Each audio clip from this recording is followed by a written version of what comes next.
It's Halloween, and while I do enjoy the event myself, there's something I don't really like about Halloween. I absolutely hate being scared. Like, try to ask me to watch The Shining and I'll instantly decline. In celebration of the month of the spooky of the spookening, I don't know why I just said that line, I will be talking about 10 things that utterly traumatized me in the past. Obviously there's going to be more terrifying stuff the more you advance onto the list, so if you're very sensitive in those things, I must tell you one thing. Leave the video right now. And without further ado, let's endure this nightmare together in no particular order. God damn it, who switched off the lights? Ugh. Looks like I'm gonna have to bring a torch with me. Oh jeez. This is most certainly inconvenient. Right, where were we? Let's start with the common phobia. As we all know, phobias are just a part of this. We genetically feel scared to a certain thing. Maybe you lot know someone who is scared of spiders, or maybe even snakes. I knew someone who was scared of bananas and milk. Bless her. For me personally, my phobia is of the dark, which is the main reason I have this flashlight and all. Ever since I was a lot younger, I never liked being alone in the dark. I was always worried that things were going to pounce on me. Monsters and other stuff, really. I also remember one night, I thought I heard someone say the name of a mixer flame. I can't be the only one that had this experience, right? Naturally, this means I would like to have a bit of a light in my bed. I know it's not great for sleeping, but it actually helps me. And as long as I don't think of that, I'll probably be alright. From one thing that stuck with my childhood to another, let's look at Lego Hero Factory. Da da da da da da da da da da da da da. But in all seriousness, it's a great series. By all means, it's not a particularly scary series, but there was one little thing that caught me off guard. Of course, being a massive fan of the franchise, I one day looked at its Wikipedia. It's creatively called Heropedia. Alright, not a great name, but still a great fan base. One day, I wanted to learn more about Core Hunter, a character which back in the day I did not know much about, other than the fact that he was a villain, and the fact that his name implies that he rips up the hero's life source. It's probably because he never appeared in the Lego Hero Factory Breakout cartoon. Hold on, he's a former hero? That's surprising. Wait, he's also dead? How come? Hold on, I think I found the answer. Core Hunter used his tool to incapacitate the heroes except for Surge, who offered a new position in his empire. Surge instead fired his shield at Core Hunter, causing the villain's power to fall in on himself until his body slowly winked out of existence. What the? Fine, I must admit, the experience wasn't really terrifying, but it was shockingly unnerving. Considering that he felt that the Hero Factory no longer needed him due to his defects, I felt a lot more sorry for Core Hunter. But considering that he stole the cores from his own hero brothers due to his obsession with the power source, yeah, Core Hunter is just basically Lego's take on the Fleetway Supersonic.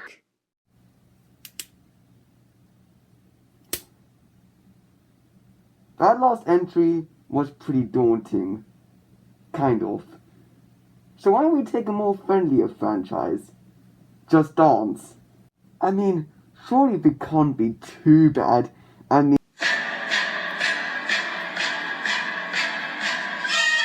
Jesus Christ, back away, back away! Alright, who here remembers Alita Battle Angel? If you do remember, then good. I won't have to feel bad spoiling anything for you. So, you know that first battle scene, yeah? The one where Garushka is introduced, whatever she's supposed to be, and... oh hell, not him. Anything but him. No, not him. Oh no. Looks like he's got us. Do you guys remember Simon Thornaby from Horrible Histories? Because for me, the character Romo is just him, but in a more unsettling nature. While yes, the character does have about 30 seconds of screen time, when he appears in the film, he just disturbs me. Hey, thanks for bringing a girl. That's gonna save us some time. By no means is he xenomorph levels of scary, but he does give me an occasional shudder. Is it the fact that his cybernetic arm is tearing from the flesh of his torso? Is it the fact that he's literally willing to taunt his enemies even after his arm is chopped off? Nice shot for a meat boy. Or is it because of his unnatural Joker-esque smile? So many questions, so little answers. And whatever the case, Romo still haunts me a little to this day. Then again, live-action media are more likely to have more terrifying things in them. Let's take a nice trip and watch some animation together. No, not Watership Down. Or Plague Dogs. Nah. My family has standards. Compared to the latter two infamous animations, this one may be considered tame, but it still scared me as a young child. 9. Wait, hang on, that's the wrong film. Bear with me, let me just change the channel. No. The hell? There it is. That's the movie I'm talking about. I really love the film myself, and it's one of my favorite films of all time. But my first experience of it was tumultuous, to say the least. My mum got the film for me, thinking that it was going to be some sort of action and adventure film. I mean, she wasn't entirely wrong. However, it has themes of humans going extinct because of the machines getting smarter, themes around mistrust among your fellow peers, and of course trying to survive in a post-apocalyptic world where the only thing that remains living are 9 miniature ragdolls. Another than the occasional action scene that I enjoyed as a kid, and still to this day, there are a lot of things that I just couldn't grasp the concept of. Most animated films I used to watch tends to have this feeling that you might have lost a character, but then turns out they're alive. Whereas most of the cast for 9 ended up being killed off. And they all died in seriously horrible ways. Like, this was hard to take in. And the main antagonists, of course being the machines, were a lot more formidable and intimidating. And all the machines really want to do is to kill off any last living being on this planet. Of course, these are all factors that eventually caused my undying love for the film. But after watching the film for the first time, it made me discombobulated. It was a haunting experience, and one that will never leave me till the end of time. Then again, those two films were made with passion, and naturally they get their message across. Let's take a director whose films can't be taken seriously, Michael Bay. Surely he's not that terrible. Transformers!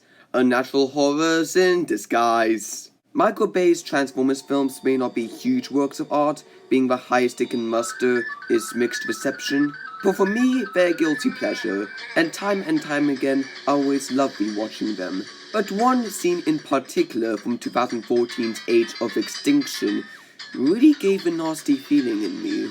It was actually relatively at the beginning of the film, where Cade Yeager and his buddies were running away from the anti-Transformer group Cemetery Wind. Earlier on, we see them kill Ratchet, showing that they are pretty much a force to be reckoned with. Especially thanks to their strongest asset, the former Decepticon turned bounty hunter, Lockdown. However, the next kill Lockdown does is pretty sickening to say the least. Lockdown utilizes a grenade to try incinerate the humans, but he only managed to get one, the human character Lucas Flannery, and the results are horrifying. From a burnt up skin, to the soulless eyes, to the horrifying gaping mouth, and the flesh slowly cackling from the aftermath. Then Lockdown coming down to assert his dominance, proving to the audience that he means business. While one can argue that the Decepticons using disintegrator rays to disintegrate the humans to nothing but skulls when invading Chicago was pretty terrifying too, These scenes don't appear for too much time to make the feeling really devastating, which is why it didn't really scare a younger me. And even before I ever watched the Transformers films, I was already used to characters being killed off by gunfire, like in Star Wars. And while some people seeing Anakin Skywalker being burnt alive in Star Wars Episode 3 could be considered nightmare fuel, I never really was frightened of the scene, especially since Anakin survives the incident. But Lucas Flannery's death was the first time I ever experienced a human die on screen in a meaningful impact, and it was even worse imagining myself in that situation. This stupid torch won't work. Is it working now? Good. You know what? Forget about movies. They're just too scary. Let's get back to video games again, shall we? Let's try the wonders and the magic of a PC. Wait, you know what? That's a terrible place to start. Ah yes, primary schools, apparently a nice easy way to introduce to the concept of life. Did I enjoy my time in primary school? I'll give you one answer. No. Okay, that's a lie, the education was pretty good. It's a huge shame that one moment actually became one of the most traumatizing experiences of my life ever. So, get this picture. It was a normal ICT lesson. And after we did our work, we were able to go to either Kidsy or Thriv to play some random games we liked. But alas, in one fateful Tuesday afternoon, my partner for the day wanted to play a game that wasn't in both of these servers, called Scary Maze. Obviously I was terrified, but he assured me that everything will be okay. And so far, everything was indeed okay, because so far we were just playing a poorly made maze game. It was fun, until... and I never spoke to that person again. The worst thing is that I recently found out that this crap was supposed to be treated as a joke. But this wasn't a joke to me. It was an unfunny and cruel act from my ICT partner. And it's a terrible memory that will forever be planted in my subconscious. Yeah, being online is kind of more dangerous. Let's just stick to the traditional way of playing video games. Consoles, am I right? Wait, who's this guy back here? Oh! Hello, mate. Oh jeez, you really were staring into my soul. I need to get out of here! I miss this guy on this website, I really do. Unfortunately, it was home to possibly the most eeriest thing to come out of the otherwise kid-friendly franchise. One day I checked out the Spyro's Adventure page, and I found the characters' commercials to be pretty unsettling, most notably the gibberish and distorted noises the Skylanders would make. But it wasn't enough to give me a nightmare. Or so I thought.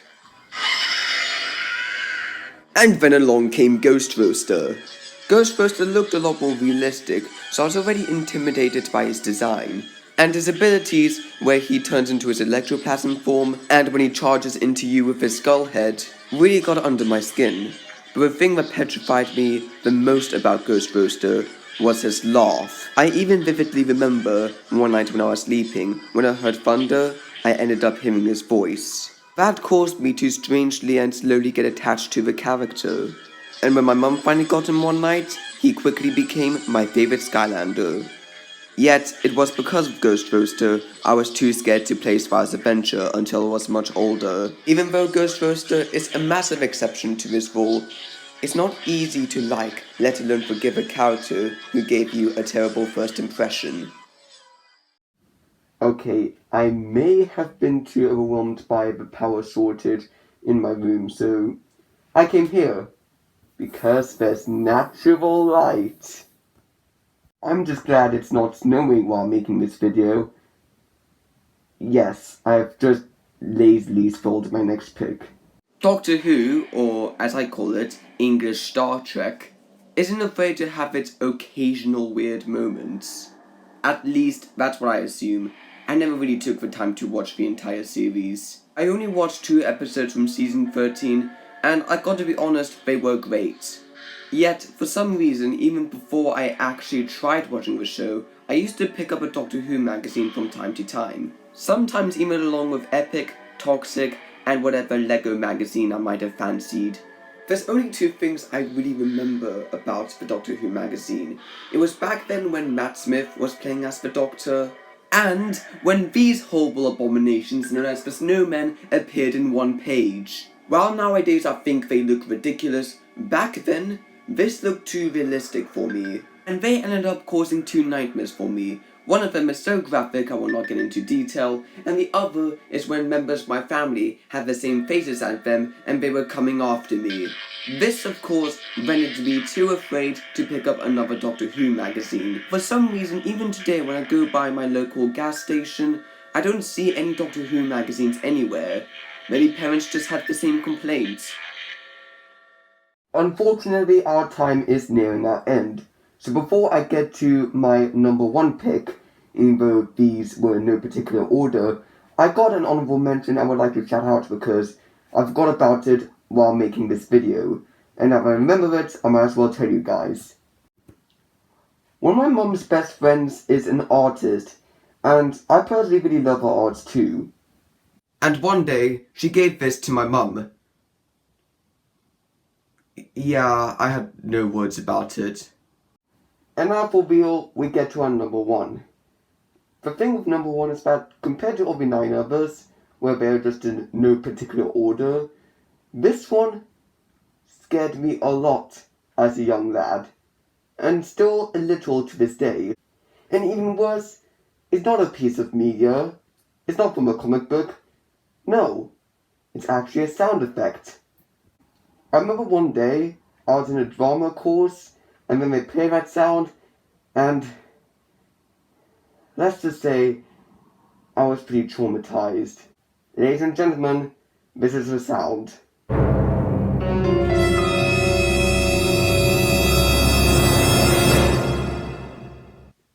Yes, this sound caused me a nightmare when I'm asleep. Anyway, besides that, the bad memories are coming back already. I hope you guys have enjoyed the video, and if you found this video to be scary, I did warn you to click off the video. Anyway, what are your childhood fears? I'm open to any opinions. Like, comment, and subscribe, and I'll see you next time. Yeah, I'm just going to listen to music to drown out sound effects. See you later. Bye.